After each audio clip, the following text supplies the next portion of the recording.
আসসালামু আলাইকুম। আমরা ছোটবেলায় হয়তো অনেকেই একটা ভাব সম্প্রসারণ করেছিলাম। ভাব সম্প্রসারণটা এরকম যে চরিত্র মানুষের অমূল্য সম্পদ। আসলে এটার মূল্য কি? আপনার যদি লক্ষ লক্ষ টাকা হারানো যায়, হয়তোবা একদিন না একদিন কঠোর পরিশ্রমের মাধ্যমে সে টাকা অর্জন করতে পারবেন। কিন্তু চরিত্র যদি একবার হারায়, সেটা কোটি টাকার বিনিময়ে অর্জন করতে পারবে না।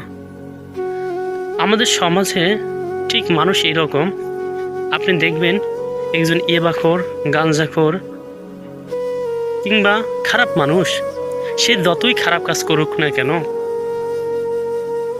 তা কিন্তু প্রকাশ পায় না সহজে। তার উদাহরণ একটা কালো জামার মতো।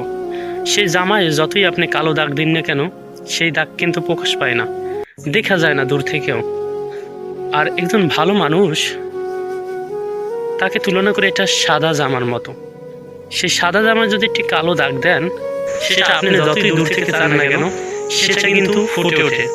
আর ঠিক আমাদের সমাজে এটাই, যদি একজন ভালো মানুষ একটি খারাপ কাজ করতে পারে, তাহলে দেখবেন সমাজে বাতাসের আগেও সেটা ছড়িয়ে পড়ে।